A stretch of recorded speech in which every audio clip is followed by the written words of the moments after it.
Assalomu alaykum. Men Sharif Shamshodjon.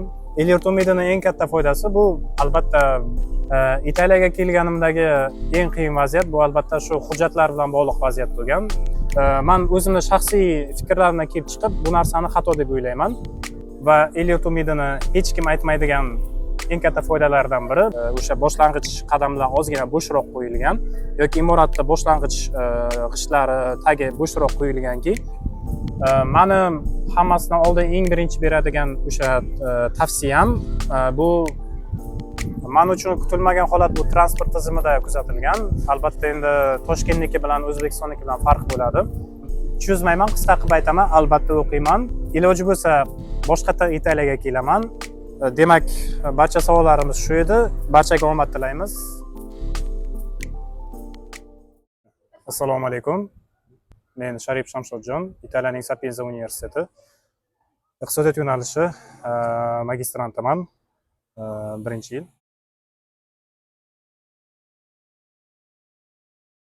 Buni javobi oddiy. Men magistraturaga o'qishga kelmoqchi bo'lganimda hech qanaqa el-yurtga hujjat topshirish haqida o'ylamagandim. Men azaldan yoshligimdan Italiyada o'qish, Italiyani ko'rish niyatim bor edi. Bir necha yillardan beri 2-yil edi Italiyaga harakat qilayotgandim. Birinchi Italiyaga o'qish hujjat topshirdim va qabul qilindim. Undan keyin el-yurt umidiga harakat qildim va uni qo'lga kiritdim.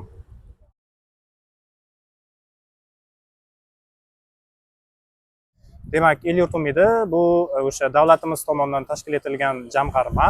Qisqacha qilib, umumiy qilib aytadigan bo'lsak, davlatimiz tomonidan tashkil etilgan jamg'arma bu yoshlarimizni chet elda o'qishi, tajriba orttirishini qo'llab-quvvatlash uchun tashkil etilgan.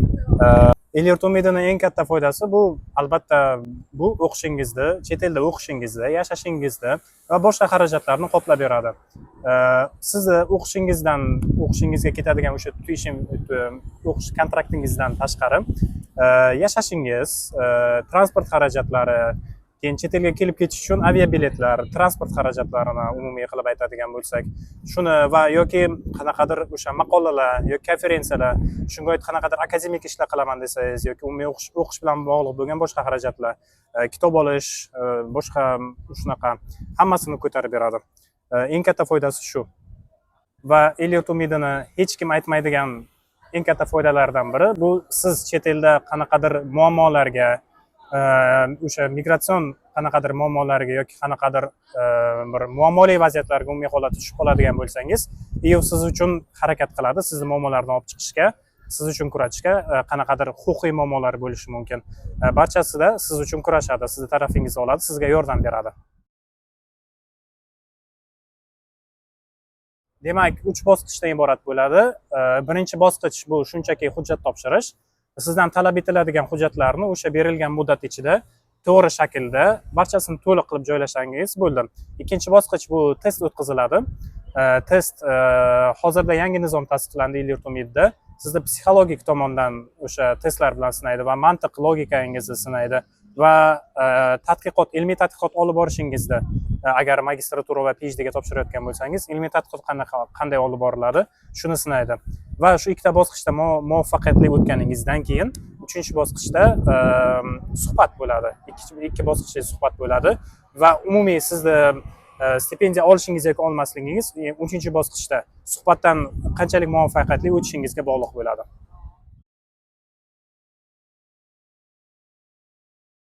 Italiyaga kelganimdagi eng qiyin vaziyat bu albatta shu hujjatlar bilan bog'liq vaziyat bo'lgan. Bunga hamma tushadi. Menimcha boshqa Italiyada o'qiyotgan talabalardan so'rasangiz ham shu javobni beradi. Hujjatlar bilan bog'liq jarayon eng ko'p qiynaydigan, eng ko'p nima deylar, azoblaydigan nima bo'ladi. O'sha ya'ni permessoga hujjat topshirish, doimiy yashash uchun o'sha hujjat topshirish, kit olish va undan keyingi albatta eng qiyin jarayon bu yashash uchun joy topish bo'lgan. Bu yerda endi agentstvalar bilan o'sha agentliklar bilan ishlanadi. O'zingizga kerakli bo'lgan uyni topish, u yerga borib joylashishingiz albatta qiyinchilik tug'diradi.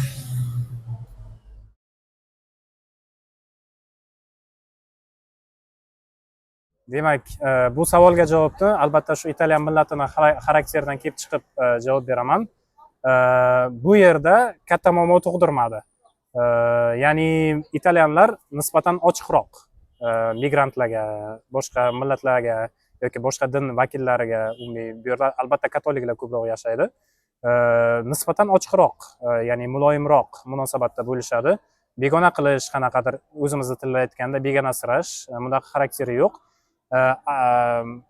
Nisbatan yaxshiroq, yengilroq o'tdi, lekin albatta qanaqadir bizni dinimizga to'g'ri kelmaydigan yoki umumiy millatimizda urf odatlariga ham to'g'ri kelmaydigan qanaqadir holatlar bor. Bular albatta qanaqadir taajjubga solib qo'yadi, albatta qiyinchilik tug'diradi. Ammo umumiy holatda olganda unchalik qiyin emas Italiyada.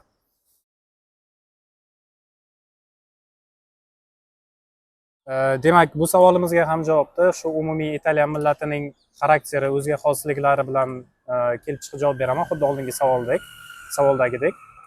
Oldingi savolda din haqida gapirildi va xuddi shunday Italiyan millati nafaqat boshqa dindagilarga, boshqa millat vakillariga ham, boshqa madaniyatdan kelgan insonlarga ham nisbatan ochiqroq xarakterda, yaxshiroq munosabatda bo'ladi.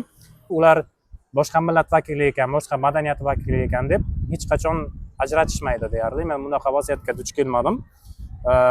Ochiq do'stlashishga nisbatan, suhbatga nisbatan yoki sizga yordam kerak bo'lsa, juda ham oshiqadigan yaxshi millat, do'stlashishga yaxshi millat. Chiqishib ketish ham juda ham oson. Borib bemalol savol so'rasangiz, yordam so'rasangiz, do'stlashishni taklif qilsangiz hech qachon rad etishmaydi bular.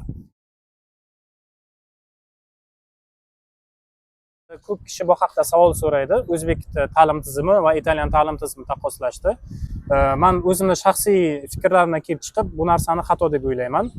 Qaysidir ma'noda olib qaraydigan bo'lsak, bu mening shaxsiy fikrim, balki xato bo'lishi mumkin. Biz qaysidir tog'da bir cho'qqini yuqorisida turgan insonni va endi yuqoriga chiqayotgan insonni taqqoslayotgandek bo'lamiz. Albatta juda ham katta farq bo'ladi bu yerda. Buni tan olish kerak. Biz yetib olishimiz uchun, bular darajasida rivojlanishimiz uchun albatta yillar kerak. Albatta shu reformalar, mehnat kerak bo'ladi.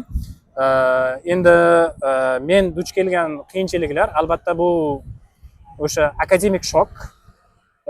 Ya'ni O'zbekistonda bakalavr bosqichini o'qigan inson sifatida kelib bu yerga magistratura bosqichini o'qiyotgan inson sifatida aytishim mumkin. Deyarli hamma akademik shokka duch keladi.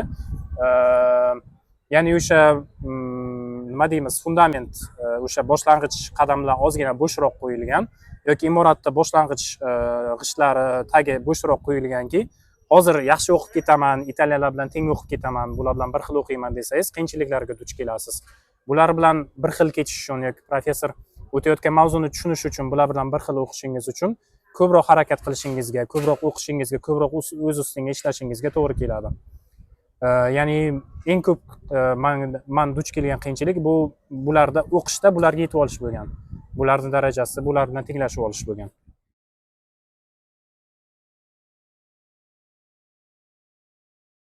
Meni hammasidan oldin eng birinchi beradigan o'sha tavsiyam bu til o'rganish.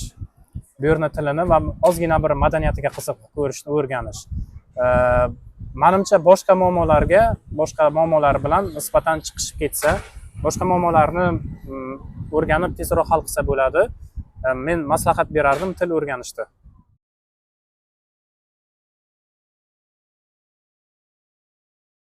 Bu savolga ham shuni aytaman, siz qayerga chiqmoqchi bo'lsangiz, qayerga o'sha bormoqchi bo'lsangiz, chet el millatiga ozgina tilini o'rganing.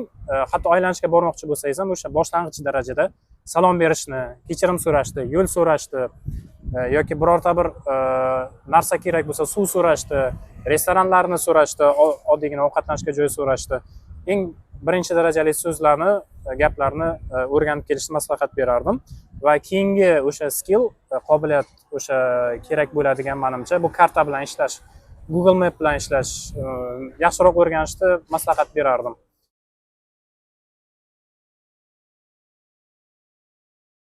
To'g'risini aytaman, bu odamlarni, studentlarni, talabalarni o'ziga bog'liq. Ayrim talabalar bo'ladi, uyda sog'inchi, uyda unchalik eslashmaydi deylik. Teskarisiga, ya'ni chet elga kelganiga xursand bo'lishadi. O'zbekistondan uzoqda ekanligiga, uydagilarning ekanligiga xursand bo'ladigan talabalarni ham ko'p ko'rdim. Buni qanday yengish bo'ladi desa, bilmadim. Ko'proq shu o'sha millatdoshlar bilan, ko'proq yurtdoshlar bilan suhbat, eslash yoki o'sha O'zbekistondagi vaqtlarni qanday yashaganligini eslash, o'zaro suhbat qilish, ona tilida suhbat qilish, menimcha juda ham yaxshi foyda beradi buni yengishga. Men uchun kutilmagan holat bu transport tizimida kuzatilgan. Albatta endi Toshkentniki bilan O'zbekistonniki bilan farq bo'ladi. O'zbekistonda bizda avtobuslar, masalan Toshkentda har bitta kelayotgan bekatda to'xtab o'tadi. Bu yerda bunaqa emas ekan. Biz boshida kelganimizda shaharda sal chekkaroq hududda yashardik. Bizni bekatimiz kelyapti. Men bilmagandim, stop belgisini bosish kerak. Ya'ni siz bekatga yaqinlashyaptimiz, stop belgisini bosish kerak. Shunda avtobus haydovchisi to'xtaydi. Tushib ketishingiz mumkin. Men buni bilmaganman. Bekatimiz yaqinlashganda men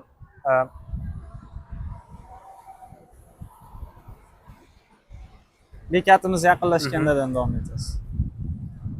Bekatimiz yaqinlashayotganda Boshqatdan. Bekatimiz yaqinlashayotganda eshik yoniga kelib kutib o'tirdim. To'xtaydi, eshikni ochadi desam to'xtamasdan o'tib ketdi. Eng qiziq tomoni, keyingi bekat uzoqligi 20 minutcha uzoqlikda ekan. Peshkom yurganda.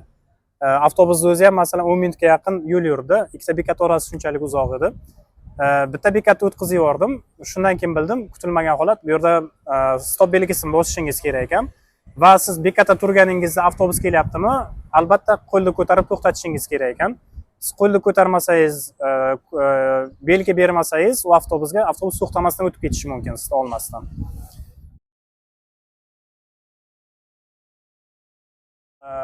Meni fikrimcha 100% arziydi. Yaqinda o'sha Bekzod Hoshimov iqtisodchi Bekzod Hoshimov kanallarida bitta ajoyib post yozdilar. Masalan, men kuzatgan holat O'zbekistonda ko'pchilik ajratadi.